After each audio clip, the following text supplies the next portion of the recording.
everyone, and welcome to the video portion of God and Mind. In this video today I will be talking to you about the various cities that the epistles were written to.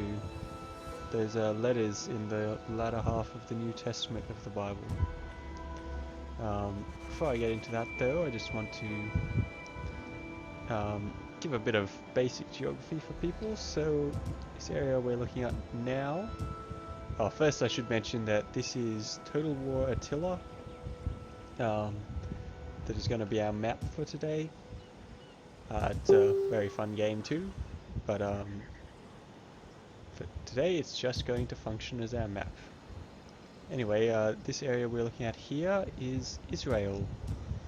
Down over here is Egypt, the Mediterranean. Up here is sort of modern Turkey, and around here is Syria, and well, that's as far as east as we can go basically. Greece and Italy are over here, just to give you a bit of a sense of where things are if you haven't done much geography before. So this here is the Dead Sea, and I think this little channel up to here is meant to be up to the Sea of Galilee. It's a bit of a funny shape because that's probably the best they could do with this map. But yes, so this land here's Israel. This city here, Aelia Capitolina, is well, it sort of is, it sort of isn't Jerusalem. So this game is set in the fall of Rome era, so 395 AD is that date up here. And in 70 AD, the temple was destroyed in Jerusalem, and a whole bunch of the city was wrecked at the same time. And this city here of Aelia Capitolina is the Roman settlement that was built where Jerusalem was, sort of becoming the new Jerusalem. And so this sort of section here near the Dead Sea is Jerusalem. Up here sort of area is where you find Galilee, northern Israel, and sort of in between the two is Samaria. And down south here is the lands of Judah. The map's a little compressed, so you don't get the best idea, but these are the lands of the Holy Lands, the land where Jesus was, and the land of most of the Old Testament. While I'm at it, this here is Sinai, Egypt here, the Sinai Desert here. So that's where the Israelites were wandering before they came to settle in the lands owned then by the Canaanites, the lands of Canaan here. Tyros up here is Tyre, which is the Phoenician capital. So those were Canaanites sort of pushed north and never really taken care of. But that's not what I'm here today to talk about. So we're looking at the books of the cities of the epistles. We'll go through them in order for the most part. And so we're over here now in Italy, in Rome. The city that you have the highest chance of knowing where it is, basically. Because, well, it still exists. I don't think any of the other cities really do in any major capacity. But, sorry if you live in those cities and they do still exist. But anyway, Rome here. In the time period of the epistles, the Roman Empire was pretty well developed, so it probably wasn't quite to the extent that we see in this game. So if you look down here on this map, you've got the red is the Western Roman Empire and the purple is the Eastern Roman Empire. In the time of Jesus, they were both they were still united as a single empire. The split happened later, after Constantine the Great. And barring some of these lands up in Britain and a couple around sort of Romania area up here, most of these lands would have been owned by Rome at the time of Jesus. So this is a pretty good look at what the empire would have looked like.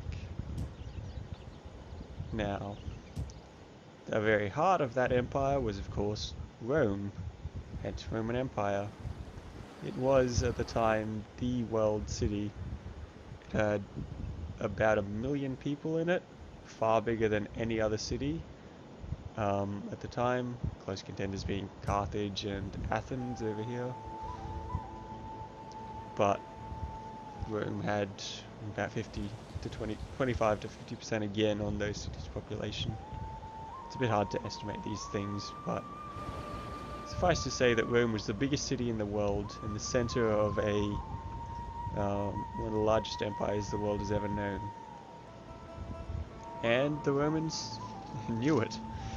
So the people of the city of Rome knew they were important and sort of acted like it. The Romans as a whole the reason for this world-spanning empire really is that the Romans believed that their god Jupiter, their chief god, had given them a really great gift in good laws and good ability to rule, and he gave them the mission to extend that rule out to all the rest of the world, and so they did. And they also the other thing that they believed that they did really well was in their everyone from the soldiers to the workers to the statesmen all fought for this great idea of Rome, of this glorious empire, and would ideally lay down their lives freely for the glory of Rome. So their soldiers were some of the best, most disciplined and fearless in the world, and between their skill in governance and their skill in soldiering, they were able to conquer such great areas of land and hold them in a rather peaceful empire. You might get a bit of a skewed picture from what the Jews thought of them, because the Jews were notably rebellious, having a lot of rebellions here, including the one that led to Jerusalem being razed. And so they had it a lot harder than a lot of the rest of the empire, with decent reason, to be honest. For the most part, the empire was quite good for all the nations that were a part of it. So back to what the city of Rome thought. So basically its citizens thought that they were special, that they had this God-given mission, and that they were rulers of the world, the chief race of the world, the most important people in the world. And so when we come to look at the book of the Romans, we see a bit of that influencing what Paul says to them. So it's important to note too that as we look at these epistles, there's a lot of writing in them to Jewish people as well. The Jews were, in most of these cities, a minority, not huge numbers of them, but obviously in early Christianity, since they sort of knew a bit about God and were more likely to get on board with Jesus being the Messiah, often they were large parts of the early church, and even if they weren't, Paul sort of wanted to speak to them and taught them, and they're often sources of problems for the early church too, believing it to be a perversion of their correct Jewish rites, basically. But so there's a lot of talking to them in Romans as well, and not just to the Italian Romans and the many other people groups that would be in Rome at this time, being quite a cosmopolitan city. So you see this thread of, especially in the first half, about just how much everyone needs salvation. That no matter how special you think you are, if you're Jew who thinks you're the chosen person of God, or if you're Roman who thinks you rule, you're chosen by God to rule the world, you're not good enough for our God, for the Christian God. You all need salvation, you all need Jesus. And often points out a lot of the hypocrisy in the thinking of how they don't live up to their own ideals or the way they judge others. That's pretty much the first half of the Romans, sort of going against those ideas that the Romans had of themselves and the Jews. And anyway, moving on now to Corinthians. Now, Rome might have been the important city of the ancient world, but the city of Corinth was a close contender. Corinth was pretty much one of the two major Greek cities at the time. Sparta used to be very important back in the classical era of Greece, but had very much declined in influence by the time of the Roman Empire. And the two big cities remaining had become Corinth and Athens, with, in many ways, Corinth was sort of the mercantile leader, whereas Athens had taken on a lot of the role of the cultural and philosophical leader. Both were very important trade cities in the Mediterranean, with all the trade from the Middle East and well, basically anywhere west of Italy having to pass through them, unless they went along the coast through Carthage, which was another very important trade city. So they controlled a lot of they were big markets and big centers of wealth for the Mediterranean, because these ancient Mediterranean ships couldn't really just cross straight across the sea like modern ships can. For one, they didn't have a huge amount of storage for food and water, and so often had to stop for that, and also just were more vulnerable to storms and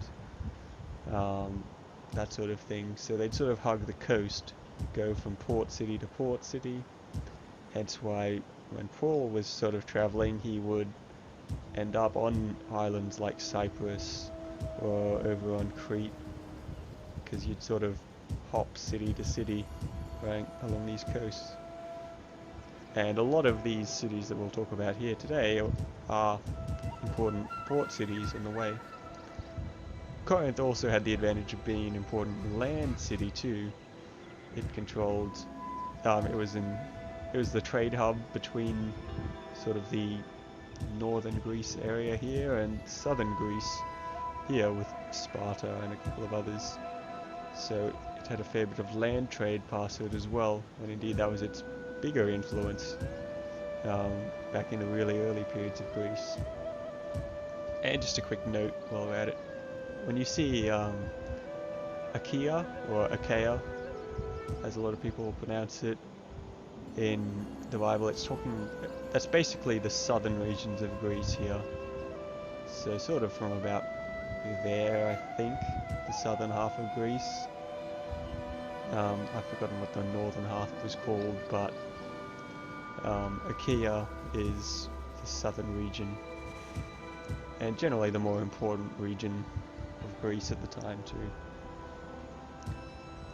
Now the main things in Corinth was, much like all of Greece, really, it was very much a city famous for its art and its philosophy. So drama, philosophers, sculptures, a lot of that stuff, even like architecture, was sort of, Greece was the pioneer in that and held a lot of the best of that sort of equipment.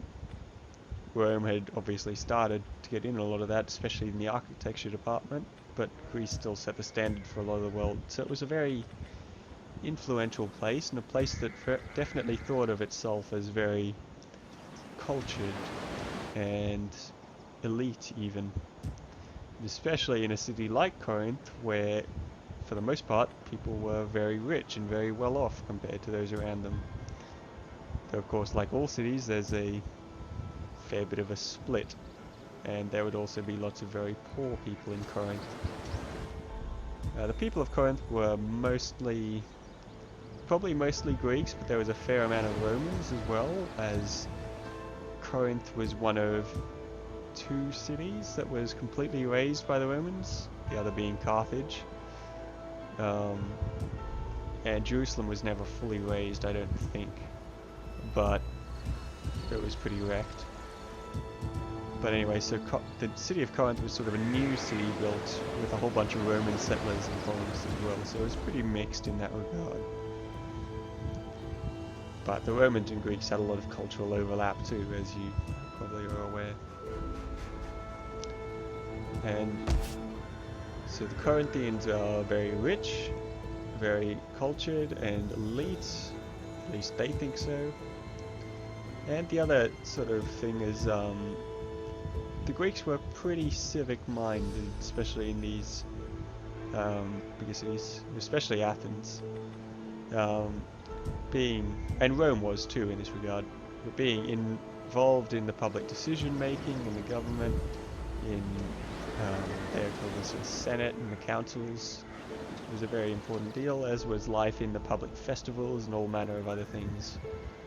And Greece's dominant religion at the time being their Greek polytheism, with all their gods like Zeus, Athena, Hera, and so forth. These involved a lot of sacrifices to them, meals sacrificed to them, the whole meat sacrifice to idols thing, all that sort of stuff. And to be a part of a lot of that stuff, you sort of had to partake of these meals. So in this we see a bit of the reasoning behind a lot of the things that Paul talks about in Corinthians. Well, and I suppose the other important note is in regards to a lot of the rest of the world, except maybe the Celts at the time, we'll talk about a bit later. The Greeks were pretty free with their sexuality. Sure, monogamy and lifelong commitment was expected of the women, but things like prostitution or homosexual relationships, they're sort of pretty different to what we think of them as today. Were commonplace, and stuff that we as a Christian would think of as sexual immorality was pretty rife and accepted. So that's another thing Paul sort of addresses in his letters to the Corinthian. So he talks a lot about the sort of factions. So you get a bit of this in the splits just between different philosophies. You might be aware of some of the different Greek schools of philosophies, and for those you're aware of, there's a lot more. So there are a lot of different schools of thinking, a lot of influential teachers, and people would sort of rally around that, and those sort of splits and divisions carried on into the church as well as your usual sort of splits between the poor and the rich and that sort of thing. So Paul sort of tries to address that. And as I said, he talks about sexual morality and proper sort of family life, that sort of thing. Though really that's in pretty much every letter, because it's a pretty big thing with people. One of the things we mess up with a lot. He also talks a bit about the sort of interaction between the Christians and pagans and the pagan gods, all that sort of thing. Pagan being a non-Christian. And that sort of thing.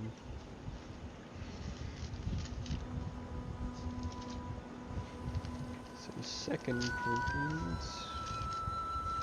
My fan is messing with my Bible here. 2 Corinthians sort of has a lot of the same, it seems.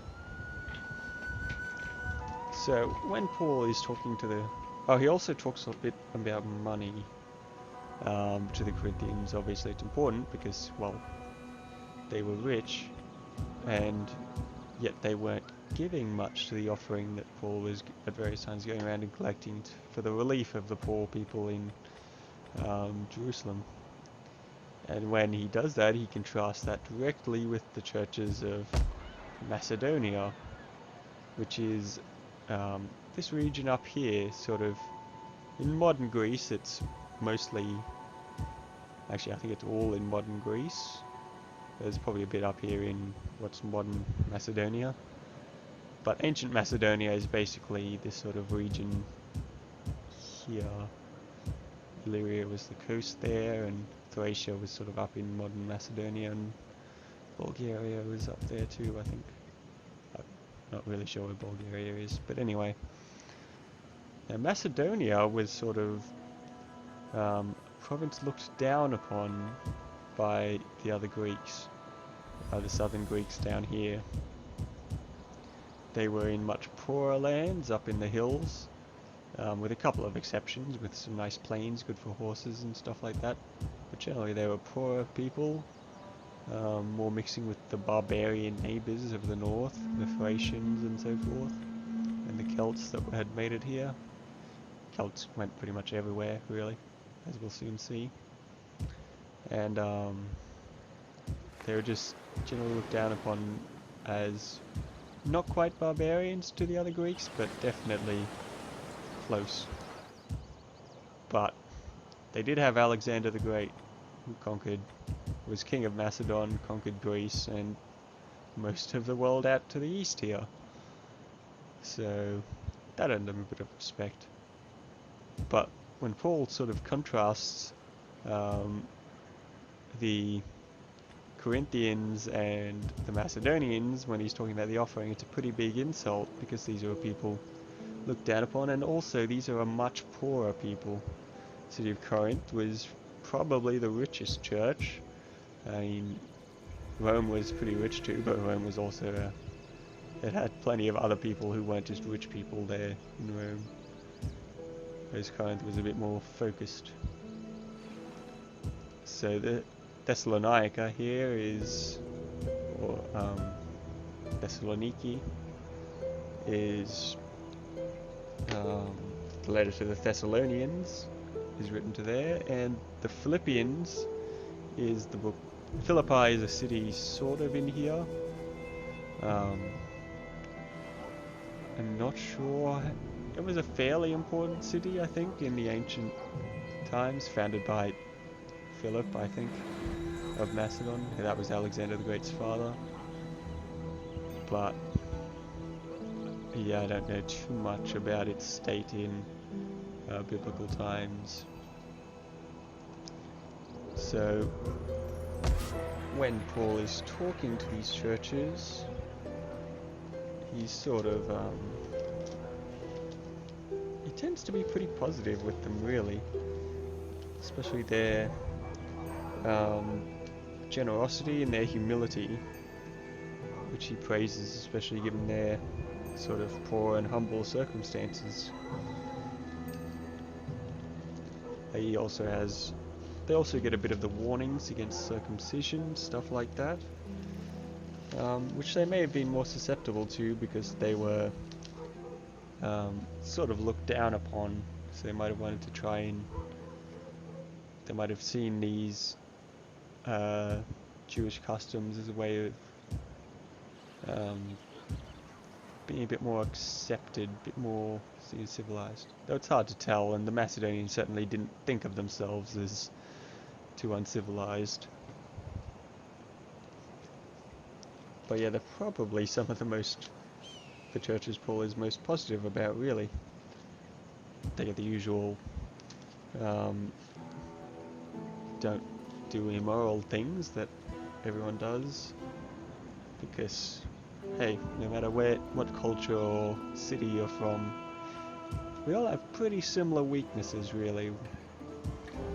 Pride, lust, 7 deadly sins do a pretty good measure.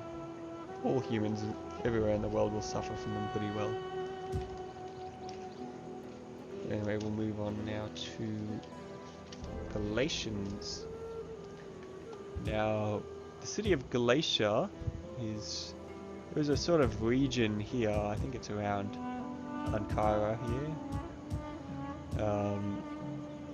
But the important thing about the city of Galatia is that it was a region inhabited not by your typical sort of Anatolians here. This whole region that's modern Turkey is called Anatolia, the actual landmass. This region wasn't inhabited by the natives of the region or even the Greek colonists that make up a lot of the coastal cities. It was inhabited by Celts or Gauls, um, all roughly the same culture, but the region, like the word Galatia, is land of the Gauls, pretty much. So you may know of the French Gauls over here. So think like if you've ever read the Asterix and Obelix comics, those sort of Gauls. Or you might know of the Roman Celts or Picts. That's the same culture, and it actually spread much further out than here. They were in sort of northern Spain, northern Italy, up through here too, and spread out through some of this region too, out all the way over to here, to the most western point over in Galatia. So they were pretty much cultural outsiders in this area. Now in a lot of ways, Celtic culture bears a lot of similarities to modern European sort of culture in broad strokes. So compared to the nations around them, especially the Mediterraneans, they were very individualistic. Individual valor and conduct was highly prized. It wasn't so much about fighting for a community, it was about, or a country especially, it was about fighting for yourself, for your individual honor and pride, or for the Lord that you had chosen. They also had a fair amount of liberty in sexual matters, being viewed as loose even by the Greeks and the Romans. They were very open and free with their sexuality, while still probably not as much as modern day. Nothing really is, but compared to the to most of the countries around them, especially the Easterners, they were quite liberal in that regards. And they were also quite looked down upon, especially these little colony outposts here, where you're surrounded by cities that have been there for thousands of years, very well established cultures like the Greeks and Turkey was really in Anatolia was in a lot of flux, but Eastern civilization was very long lasting too, and they all sort of looked down upon these barbaric newcomers in their wood huts and with their different customs. And so that's why I think a lot of the book of Galatians is about sort of helping them to know that they are equal to the other believers, to the Jews and the Greeks and so forth around them, that in God's eyes all men are equal before him, and they don't need to do the things like try and change their ways to follow the law and be circumcised like some were trying to do. They're all sons of God through faith in Jesus Christ. So he sort of tries to build them up a lot in that regards, where they were probably used to being pretty crushed down and looked down upon. And he also uses a lot of the freedom sort of language in Galatians, and that's probably to appeal to the sense of personal liberty and freedom that was pretty particular to the Gauls at the time. So, and while also making sure that they don't take that too far, appeals to them to not be slaves to the law and so forth, to be free, but also that freedom is for living a Christ-like life and not for self-gratification. Alright, so on to Ephesians now. Ephesus is also in Anatolia. It's the coastal city we see here. And like Corinth, it was an important trade city. It was also a Greek colony. They'd been in Anatolia quite a long time, so had plenty of native Eastern Semitic peoples there as well. and a fairly distinct culture. So, not as mono-ethnic as Corinth was, and having a pretty unique culture. It was an important city, very important trade city, and a bit of a cultural hub too. And so we see in Ephesians sort of a lot of the stuff that was in Corinthians. Though you see in Ephesians a lot of appeals to unity. So as I said, it was probably a pretty diverse place. Anatolia had many different people groups in it. Like you've got the Celts, you've got Greeks, you've got Romans, you've got like Syrians, Parthians, Persians from Iran, and even Scythians, various Scythian tribes had settled here, so the Russian and Ukrainian sort of forced peoples. And all these people were scattered all throughout Anatolia, and in an important trade city like Ephesus, you probably had quite a lot of cultures mixing and intermingling. So Paul appeals a lot to unity in Ephesians for this reason. And as a big, rich trade city, it sort of falls to a lot of the vices, similar to what Corinth faced. Now, I've discussed Philippians and Colossae. I have to admit, I don't know much about Colossae, the city of the Colossians. It's somewhere around here, I think, central Anatolia, and mostly eastern city, I think, like populated by Semitic peoples, Middle Easterners. I've heard it had a pretty high Jewish population. I'm not sure how reliable that source was. But it's probably fairly similar to sort of a poorer Ephesus in a lot of ways. It could also, the book of Colossians sort of does have a lot of similar things in it to sort of things we see in Philippians. Not Philippians, Ephesians. But there was also this whole region here was also a pretty big hotbed for sort of not quite Christian movements and various things at the time. So Gnostics were sort of biggest in these sort of regions. Later heresies such as the Manichaeism, similar beliefs such as Zoroastrianism and Mithraicism, all sort of were in these areas. So the city probably suffered from a fair bit of mixing of religion, which could be why we see a lot of the supremacy sort of idea focused on here. And that's all the epistles.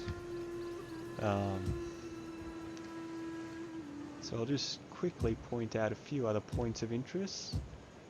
The city of Antioch is here. I'm not sure. I think that's mentioned in the Bible. If not, it became a pretty important city later on. Here is Tarsus, the city where Paul was from. It was also a pretty big, important trade city, sort of like Ephesus, though much more Eastern and less Greek in its nature. So, Paul seems to have been from a rich, pretty important family. He had very good education. He has Roman citizenship, presumably through his father, either being a soldier who lived long enough to retire, or a magistrate of some sort who served Rome. The latter obviously meaning Paul had a fair bit of prestige. And so that was sort of the world he was from.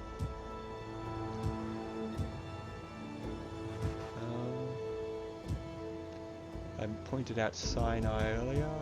Egypt's here. Carthage is here. That's probably done all the important bits now. Anyway, thank you all for watching, and see you next time.